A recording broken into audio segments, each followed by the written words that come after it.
Hey guys, it is planting day at Ligon Farms. We've actually kind of done things in stages. We ordered trees from 3 different nurseries this year so that I could get the varieties I wanted. And some came in the mail, were shipped to us, and so they had to be planted when they came in. So we did some, I'm trying to remember, plums, I believe, and peaches a few weeks ago. And then earlier this week, Travis had to come out because we received a shipment from one of the other nurseries, and we got our persimmons in, some persimmons, more plums, I believe, and a nectarine. And now today we're doing the bulk of the planting this year, which is about 75 more trees that we're putting in. Travis did put in some of our figs earlier in the week. He's been growing those at home over the last several years. He's been producing them, doing cuttings and making some new figs out of those. And we have 6 varieties of figs, but it's anyone's guess what we've actually planted because he's very bad at labeling things. So we'll find out when they start producing fruit what figs we actually have out here, but I think there'll be 26 figs total this year. But when everything's said and done, we'll have 180 trees, including our nut trees. Travis is in the background using our disc harrow to kind of till up the ground a little bit more to get ready for planting, and then we'll get going.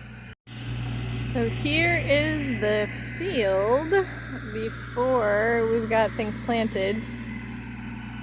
As you can see, we have a fence around what we've already planted this year. So we are going to be trying what is called a 3D electric fence to try to keep the deer out. I'll explain more about that later.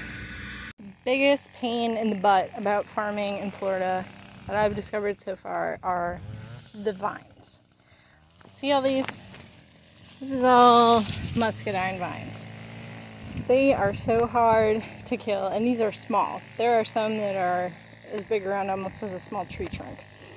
So just battling these, even when we were taking down trees, it's hard. We're about 3 weeks out from planting, so everything's been in the ground about 3 weeks. And we have put in some of the irrigation. We put in the 3/4 inch poly and the sprinkler heads, which you can kind of see right here. But we haven't actually put in the irrigation piping yet. So right now we just hook up a hose when we need to water. You can see right there. Hopefully in the next couple of weeks we'll have the full irrigation system put in. Today's adventure is trying to figure out how to get this towable trencher out of the frame that it came in. So Northern Tool decided to package it in a metal frame that has no bolts. So this will be interesting. Well, step 1, got the arm out. So now we're going to use the tractor to hoist up the main part of the trencher with straps. And then once that's lifted, hopefully then we can just move the box out of the way. Well, using the tractor to lift it out with straps worked. It's out of the metal frame. Now we just have to put it together. Now we're using the tractor to lift up the boom portion of the trencher. Well, we got it together and hooked it up to the truck. So now we can use it when we go to put our irrigation in next weekend or the following weekend.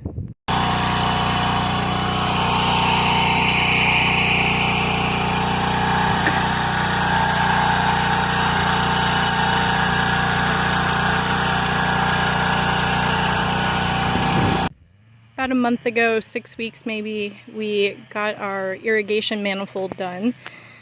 Brian at the irrigation store helped design, well, I should say he did design this for us, so we didn't have to figure out how all these parts go together. They were very helpful. But anyway, so the first 8 rows so the first zone is under irrigation because we had all the pipe run.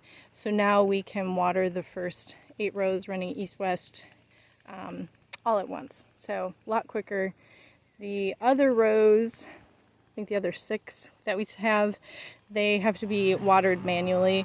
We ran the tubing and we have the sprinkler heads all set up so we can water one row at a time, so it's pretty quick, but we just have to hook up a hose to it.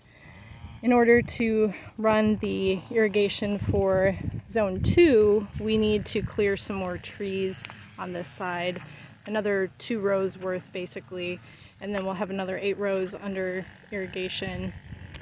And hopefully we can work on that this summer some more. Might not get it done till the fall. Travis's work schedule is probably going to be pretty busy this summer. A few weeks ago we finished our 3D fence. So a 3D fence is just a traditional electric fence with wire at 18, 36, and 54 inches. And then 36 inches out from that is a second wire that runs at 18 inches. The point of this is that the deer come into contact with the lower wire, this outer perimeter, and then they can't figure out how to jump over the low one and the higher fence. And this 14 gauge wire is for the permanent part of the fence. Eventually the whole orchard will be surrounded with that 14 gauge wire, but as we expand the orchard we're going to need to keep moving the fence back and to the side, and so for the parts that we will need to be changing eventually we are using the poly wire because it's easier to roll back up, and we can always reuse it for other things in the future.